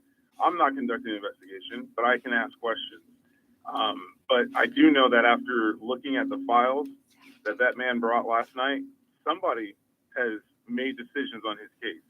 Yeah. So Sounds I like can't it. go too far into details, but it's something that I'll be. I mean, see, they would want me to say I'll take care of it, so that can be an investigation. But Louis, it's something I'm going to look into. Louis, we need to get you in here for a little bit of time. Yes, please. I'll call you after the show. I appreciate that. But Thank you. I called because I just wanted one message, and that's Sure. This morning when I woke up, I had somebody send me a message, and I heard the lady before it when they say the school board isn't getting anything done. We need a new board. I'm not saying the lady said that, but the other person that messaged me said that. Okay. If one person or 2 people or 3 people decide to step up and go against the actual the norms of the board, don't throw them out with the bathwater. I agree with that. Oh, I agree. I agree 100% with that statement, Louis. 100%. And I think, you are asking the questions And kudos for you for doing it, because this is something it's well known. I've had issues for a long time with the way things are done. And now that I've got a grandson in the school system, you can sure bet I'm going to start scrutinizing things because it needs to be done. But good for you. Just keep standing. I don't think the whole board needs to go, but I do think y'all need a change in leadership. Lewis, thank you. I'll call you. Bye, Lewis. Real quick, like Marissa, how are you? Marissa. Hello, how are you? I'm fine. How are you doing? I'm doing well. I actually ventured to take I'm glad I called when I did, and to hear Lewis and his remarks and everything, and I have to commend him on his approach. But I'm glad that finally issues that have been occurring for years, with, the administrative staff doing one thing, the board doing another, and them not talking to each other. I'm glad that that's finally getting some public as just as much viral attention as that petition for that AP student to be able to play sports. Yep, absolutely. Because we have a serious problem in our system, and this is far beyond, I mean, the entire system needs to change. And I don't know how we go about doing that, but I do agree, with what they were saying. The entire board doesn't need to be replaced. But after watching last night, somebody talking about respect, seriously? Yeah. If I was running that audio system next month, I would have a RESPECT playing in the background. I mean, to give respect, you have to give respect. Yep. I mean, Absolutely. just because they're sitting up there on the dais and on the podium and everything, they're elevated in their position physically and figuratively. That doesn't mean that, they can sit there and go ahead and throw down this dictatorship. Never in all of the years that I used to go in front of that board and advocate on behalf of special education students, never did I ever witness anybody on that board interrupt a public comment. Yep. Yeah. Because, supposed to you'll happen. be darned. You'll be escorted out if you do that, if you interrupt any of those board members. And that was even threatened last night.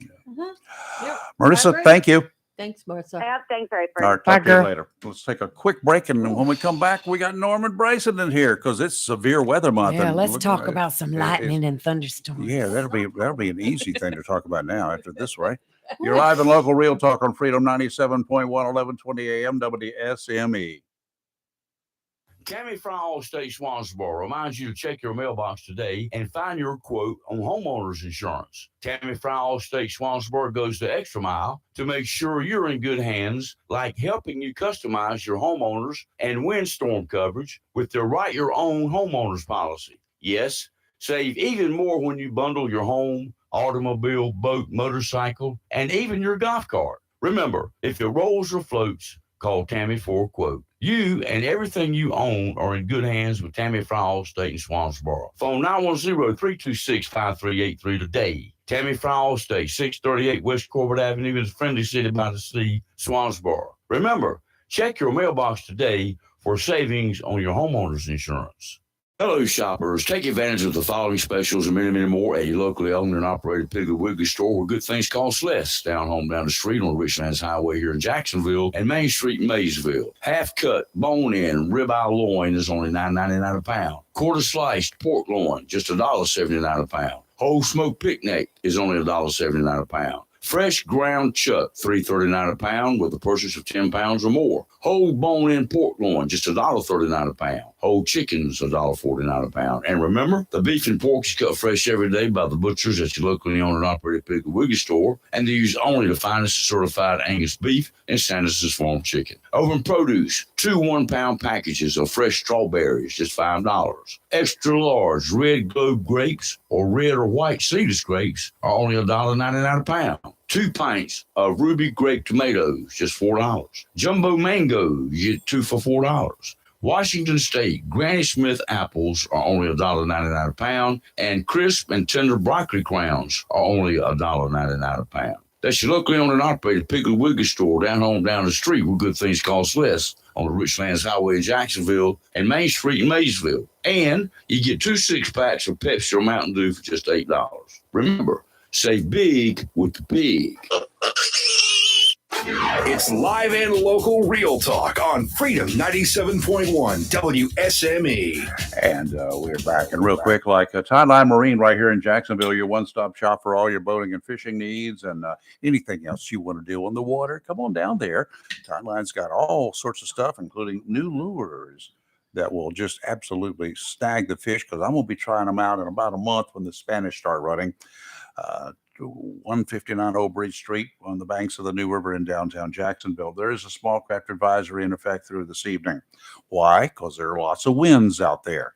Why somebody has a control burn going on, we'll find out in a minute. Northerly winds 20 to 25 knots, diminishing to 15 to 20 this afternoon. Seas 5 to 7, subsiding to 3 to 5 in the afternoon. Near shore seas 2 to 4, dominant period 4 seconds. Sounds of rivers rough, diminishing to choppy this afternoon. Tomorrow, northerly winds 15 to 20, gusts to 25, diminishing to 10 to 15 in the afternoon. Seas 3 to 5 feet, dominant period 5 seconds. Today, sunny, high of 57. Gusty with gusts as high as 22 miles an hour. So don't be burning out there, folks.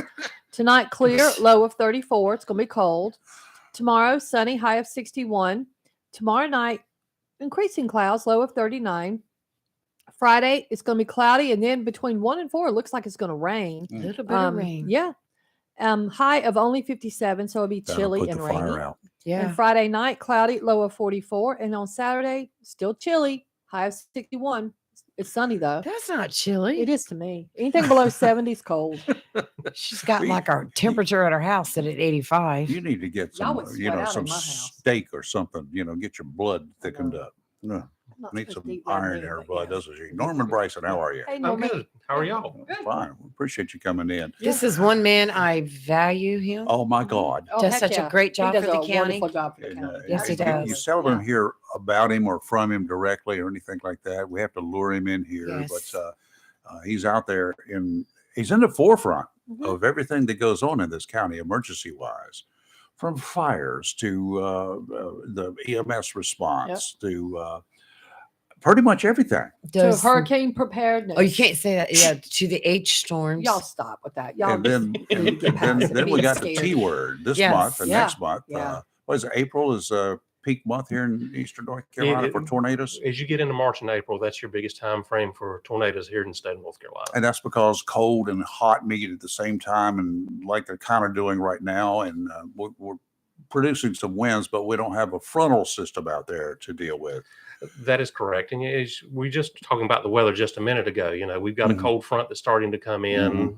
We've enjoyed almost summer-like weather over the last several weeks. Yeah. And now it's going to turn cold for a little bit longer. And, when you have those mixing of hot and cold air climates, that's when you do have those potentials for the tornadoes to come forth. And typically when it's been very, very hot, you got a lot of humidity, and then you have a cold front that comes in with it, is what has produced some of our biggest tornadoes here in the state. And you guys keep an eye on the weather probably as Daily. much as the National Weather Service does. So, and because a lot that happens involving your team, depends upon the weather. It does. Matter of fact, we have a very great partnership with the National Weather Service. Here in Onslow County, because of our connection with the military, we have an organization called McTIFR, which is Military Civilian Task Force for Emergency Response. And we get together. It is civilian and as well as military assets, people who are right here for the purpose of providing some form of emergency protection to the community. And the National Weather Service is one of those partners that meets with us on a regular basis. Matter of fact, this last Thursday, they just gave a presentation on what they're predicting for what our weather forecasts are for the next little bit. They did not give any forecast as of yet onto the H word, which we will, first rule of Fight Club is we don't talk about Fight Club. Right. Yep, there you go. Yeah. We had one of the NWS guys on yesterday, and they don't have the look for June for that season yet coming in. They're waiting. Colorado State and National Weather Service will produce that around April time frame is when that'll come out. So, we always hope for the best, prepare for the worst. That is correct. Absolutely. So you're preparing for the worst. What are we doing in the immediate future for this month and for next month? I know everybody's on alert. So we've been out doing presentations. Matter of fact, some of my staff was at Swansboro High School just last week giving a presentation to students on preparation and how the weather affects our communities. So we will spend a lot of time doing presentations. We'll put public safety announcements out to the public as well.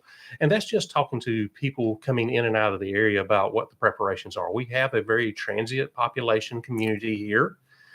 We have a lot of people that they have never dealt with the hurricanes But before. they fear them They because fear of what them. they've read. That's correct. And so we try to spend time to talk about those preparations that they need to do. And, you know, we also have a lot of people who've been here for years and dealt with them a long times. And we always try to remind people each hurricane is a little different. Not one is the same as the last. Florence is not the worst storm that we've ever seen. It is the highest in dollar figure in damage. But there's names like Hazel out there and was here. Other storms that have caused even greater damages in our past. So we try to spend a lot of time talking to the public about being prepared. But on the other side, we in county government have things that we're doing. We go out and we'll look at our shelter trailers, make sure we're cranking generators. We will look over our plans to make sure that, you know, if there's anything that we need to change that may have occurred from year to year, updating phone list of who we need to make contact with. So there's a lot of preparation that we will do in the coming months leading up to the beginning of June. You know, I keep harping on it as the National Weather Service does too. This NOAA weather radio, this little $29 item you can buy, order if you can't find one in a store somewhere, because that's the immediate first alert, period, bottom line. That's before the TV stations get their alerts. That's before anybody has their alerts, before your telephone gets its alerts, and mine's always on a delay. That comes out immediately. Most important is during tornadoes.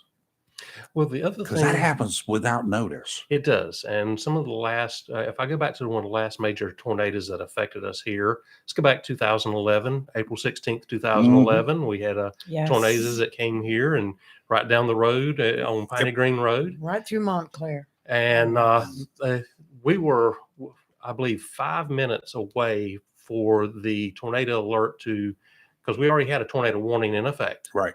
But it was 5 minutes away before it was going to end when we had the first tornadoes that touched down here in Onslow County. Don't get complacent. Don't get complacent, even though it's getting to the end of it. And, you know, then a whole new set of notifications has to come out as once it's on the ground and it's moving.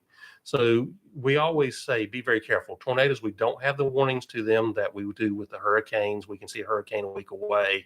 Here with tornadoes, it may be a minute or so, if any notification at all. But people do need to take that into account. I always highly recommend that you keep up with the daily weather forecast, kind of know what's going on, going on around your environment and stuff, because it can change. You know, there is the joke, you know, if you don't like the weather in North Carolina, give it 5 minutes, it'll change. You know, I think boaters and fishermen probably are more aware of the day-to-day weather than the normal person out here, because they know they're not going in the ocean if the weather's bad or potentially going to be bad. The rest of us should pay attention. Everybody should be paying attention to what's happening around us. Let's take a real quick break. If you got a question for Norman, give us a ringy dingy 910-333-0139. You're live and local Real Talk, and we'll be right back. The best deal for the grill is at Jones LP Gas and Oil Company each Friday. Every Friday from 8 a.m. till closing at 5, Jones LP Gas and Oil Company will fill your 20-pound LP gas grill cylinder for only $11. You heard that right. Each Friday till closing, you can have your 20-pound LP gas cylinder filled for only $11 at Jones Gas and Oil Company, 3881 Wilmington Highway in heart of Verona. In addition to saving money on your LP gas for the grill, Jones Gas and Oil is your full-service gas and oil company serving residential, commercial, and agricultural gas and oil needs, as well as gas appliances, LP replacement, parts, fill cylinders, and tankless water heaters, and they offer a 10% military discount on installation. Remember to get that cylinder filled every Friday until closing for only $11. Jones Gas and Oil Company, 3881 the Old Wilmington Highway, Verona. Phone 910-346-6384. If you plan to rebuild, remodel, repair, or do cottage or home improvements, Williams Hardware, 3011B Bridges Street, Morris City, should be your first stop. Williams Hardware carries power tools and equipment, chains and fasteners, plumbing and electrical supplies, along with Gerber, Buck, and Case knives. Williams Hardware is your helpful, handy hardware store. Williams Hardware cuts glass to size and cuts and threads pipe. When the chores are done and the cleanup is finished, light up that Wilmington grill from Williams Hardware. Williams Hardware, 3011B Bridges Street, Morehead City. Open Monday through Saturday from 7:30 till 6 p.m. and Sundays for your convenience, noon till 5. Phone Williams Hardware, 252-726-7158. It's live and local. Real talk on Freedom 97.1, 1120 AM, WSME. And we're back. Our guest in the studio this morning, Norman Bryson. Norm's he's the chief cook and bottle washer for emergency management here. You do it all. Sometimes the janitor. I can respect that, and I think Onslow County. Onslow County is very privileged. We've got a great county manager. You work with her regularly. I know that, and you've got a great EMS director. I thank you, both of you, for taking care of Onslow County when we need it. We got a great sheriff. We got a great police chief here. The other police chiefs, I haven't met all of them in the county, but I know things are under control. We have a great mayor.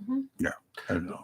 There's a great working relationship in Onslow County as a whole when you start looking at all of the parts and pieces. Now, we all sometimes may agree to disagree because that's going to happen when depending on, points of view and stuff that you see. But we really do have a good working relationship. And, Onslow County, and I talked about McTiffer a while ago, that was one of the things. We actually won a Harvard Business Award for our McTiffer concept years ago with the military and civilian communities and their ability to work together. So I think that was probably around 2014, 15 timeframe. But we're getting a lot better than it used to be working with the military. It used to be us and them, but now it's kind of like we're all in the same boat. So it is. I like that. They have a tremendous job of protecting our country and our freedoms, but we are a symbiote community. We all work together, and if anything is going to affect us, it affects them. If it affects them, it affects us. So, and they also have resources that not a lot of communities are able to take advantage of.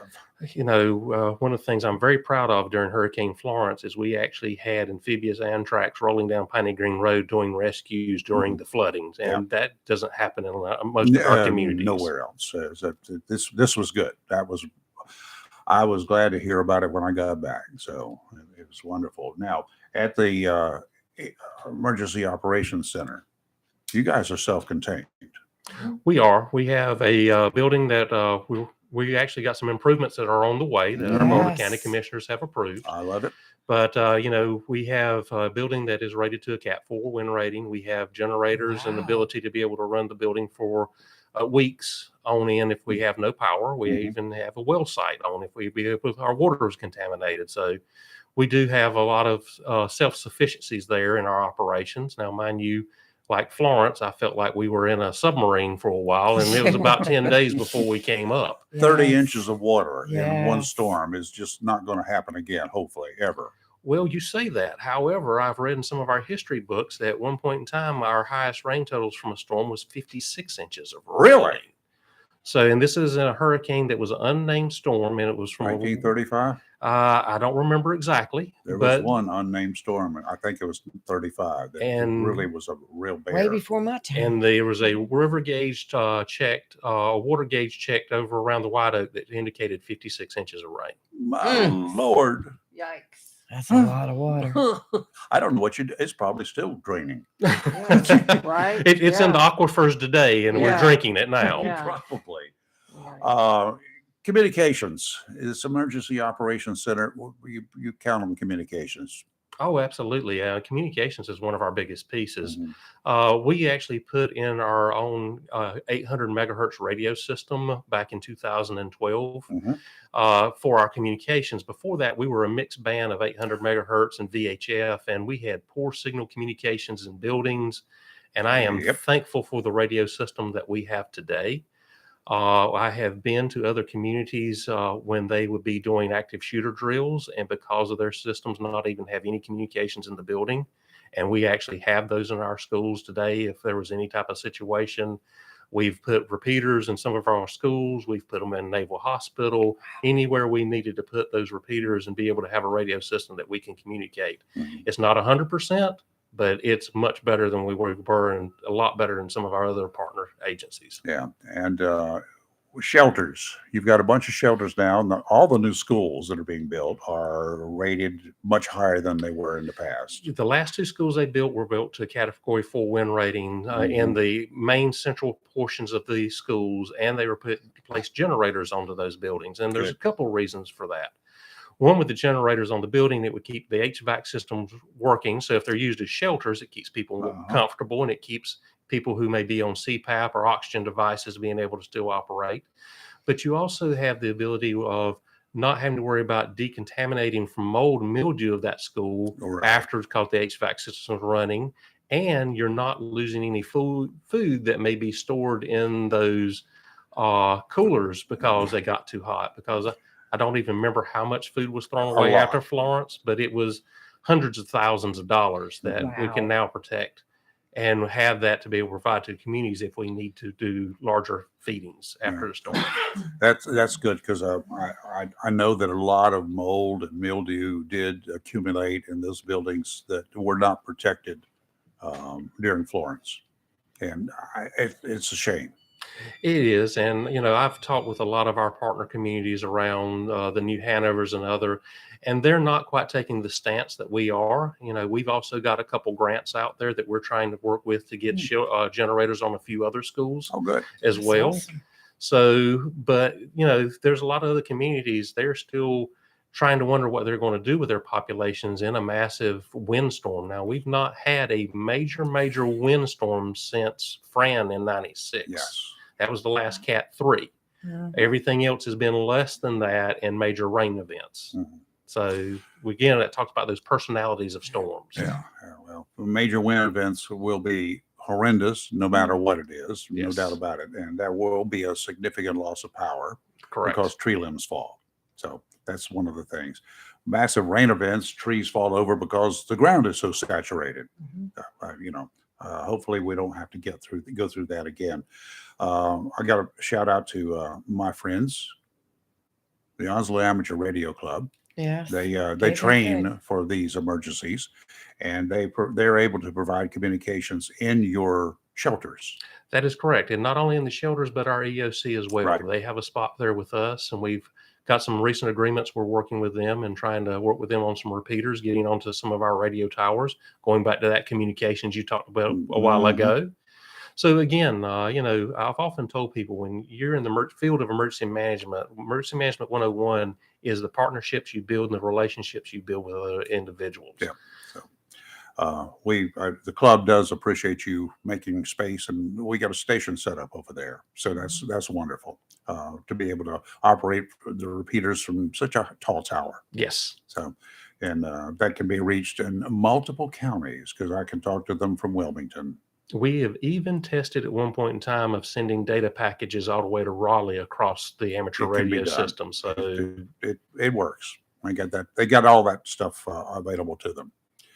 And they should not be called amateurs, because they're about the most professional group of radio communicators in the world. I will tell you that. Norm, thank you.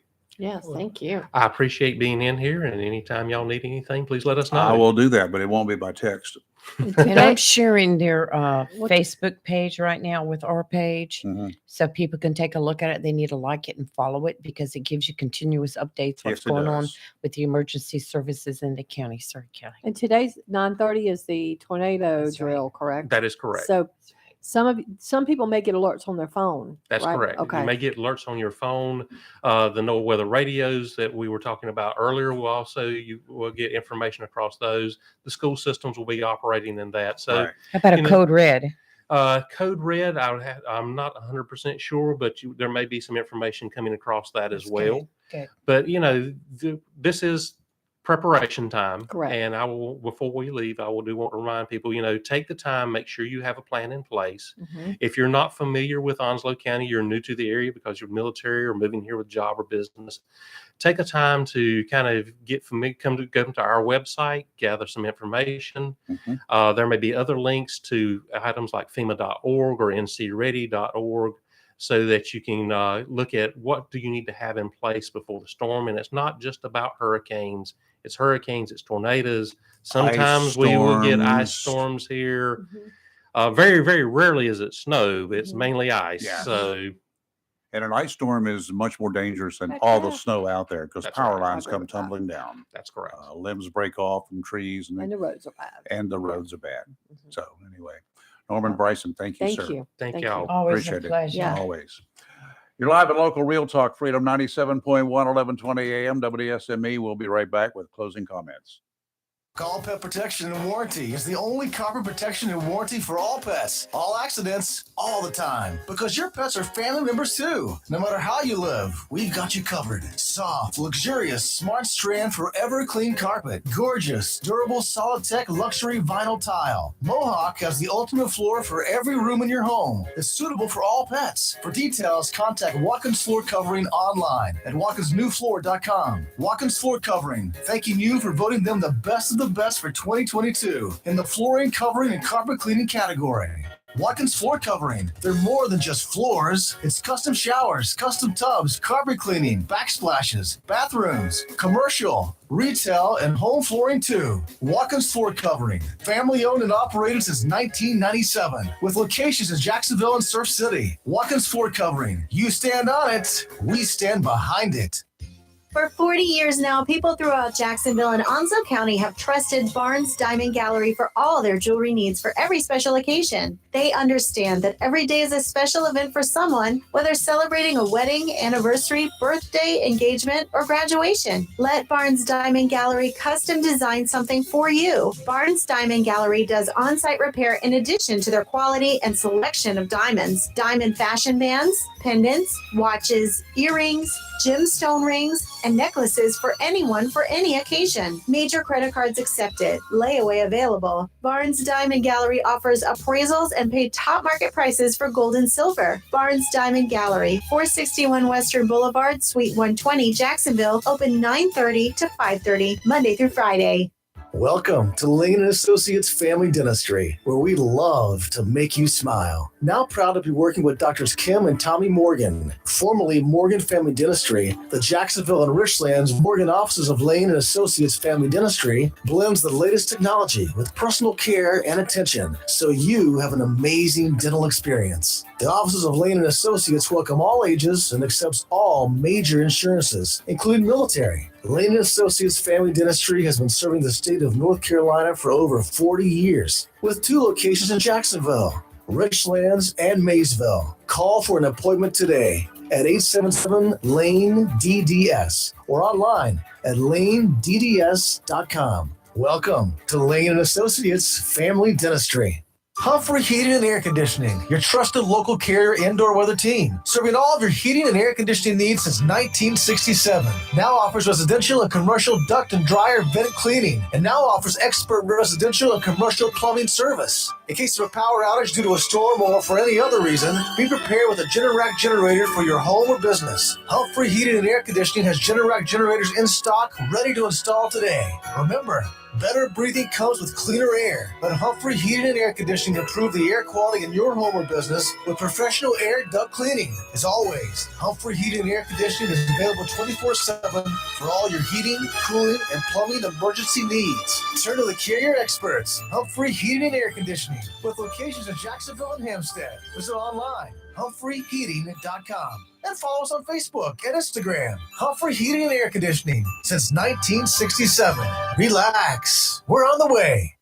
It's live and local. Real Talk on Freedom 97.1 WSME. You know, I actually drove here when I lived in Wilmington for a special meeting that Norm was hosting years and years ago. Yeah. So I used to back when they first started that operations center and they started doing that task force, you know, where all the different agencies got together, you know, in with an upcoming storm. I was on it representing the post office. Oh, really?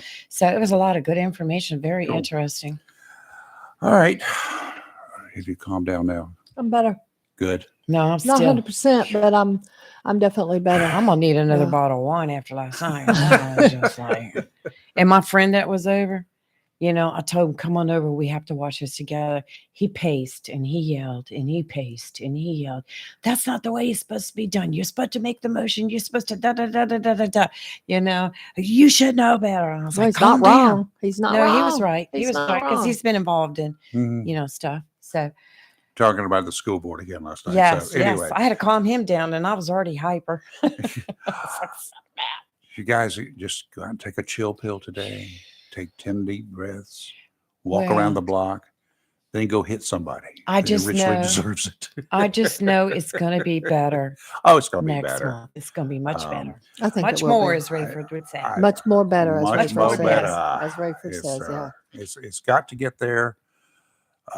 As I said yesterday, the difference between what I have heard from our school board and the Boy Scouts of America is that the Boy Scouts have adult leaders.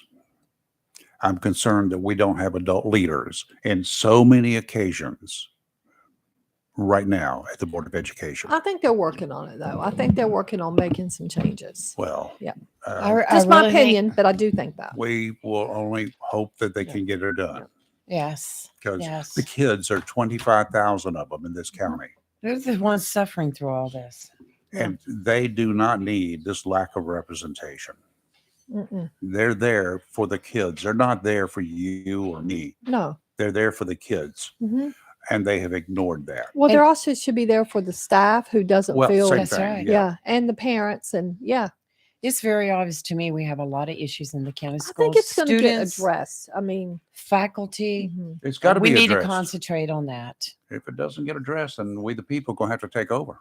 Yeah. Or Period, you're going to bottom be line. without teachers. You're going to have kids going homeschooling. So there you go. Have a great rest of your day. Yeah. Tomorrow Oh, we've see got, let's see, we got Lorette, we got Donna, and We've got Chamber of Commerce Chamber of with Commerce. Miss Lorette, and we've got Donna Plowman is going to come in and talk to Uh-huh. us about St. Patty's Day celebration. Absolutely, That's from right. the Angry Ginger. Mm-hmm. You're live and local. By the way, we'll be live from there on St. Patty's Day, beginning at 4:00.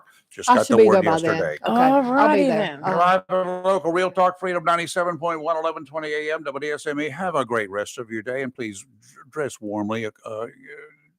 Kelly, I don't want to see you freezing again. We'll see you tomorrow. WSME, Camp Lejeune, W246CJ, Jacksonville.